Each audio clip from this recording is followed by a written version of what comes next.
bit of artwork deserves recognition. So my sort of statement on that is like it's like Ken Doan. He did kids' pictures, and he made a lot of money out of it, which I'm jealous of that.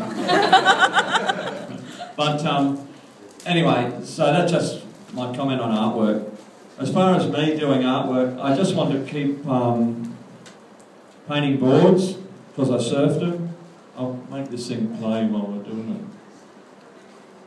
And see if I can pause it here and there. Volumes down. Again.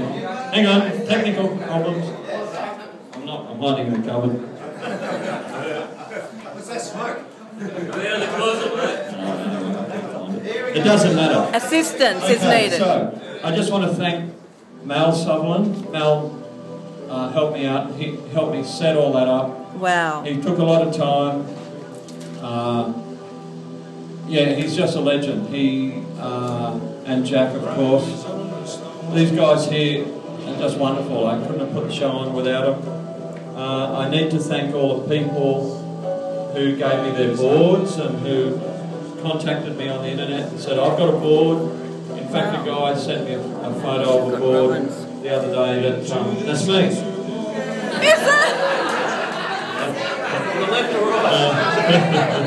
There you are. He sent me a photo of a board. That's Jacko. And that is the main gang. Wow. Okay, so a little history here. Hey, I remember that one. Yes, that's the one. Okay.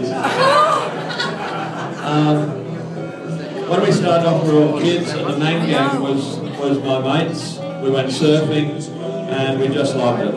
Old Jacko gave me a chance to paint some boards, so I did, and I didn't look back.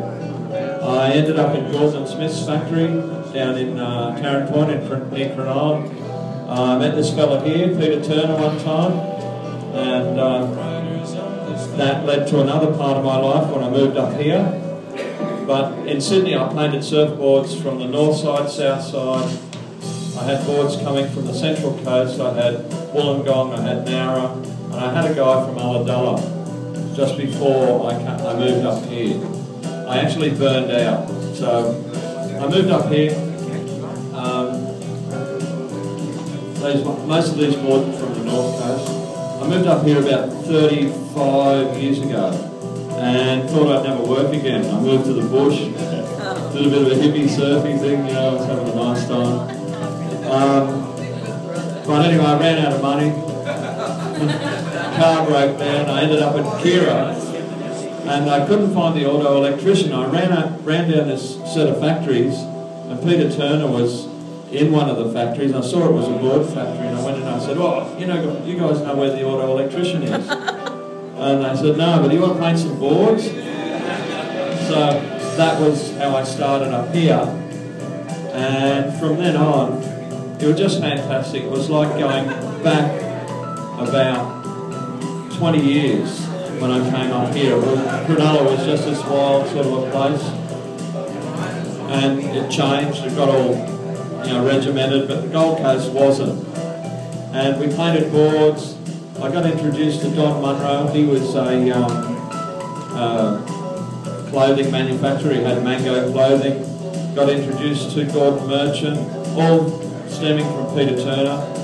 Carl Birch. Got introduced to Carl.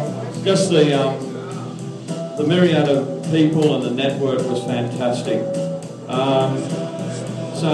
And as I went, I got more practice, so I got better at my trade.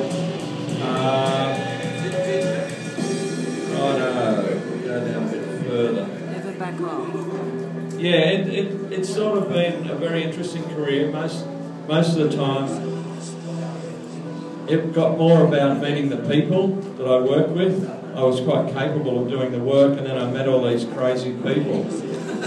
Not us. It was fantastic. I met the Banditos, for instance. Oh, God. Through Scammell. Scammell was an old painter, panel beater.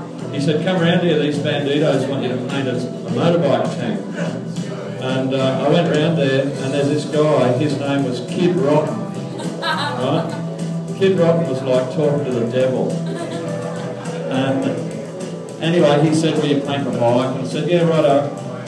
So it came out good enough for him to, he won a contest with the painting of his bike, so I was his legend then. And from then on, I started to do artwork for all their t-shirts and all their everything, all their clubs all over Australia. Wow. It started to get a bit scary though, because all your fault. Yeah, there's a book out and it's called Dead Man Running. If you ever get a chance to read it, you'll hear about the trouble you can get into with those guys. So, thank God computers came along and took that artwork and I didn't have to do it anymore. Wow. But I should mention at that stage, if I'm stretching it out too much, I'll cut it exciting. Short. My artwork is non-computer artwork. Oh. So, if you can imagine that you couldn't create the colours, the airbrush lines, the straight lines, or anything like that without drawing it, that's what I had to do. And the challenges were pretty full on to create the right things for the right people.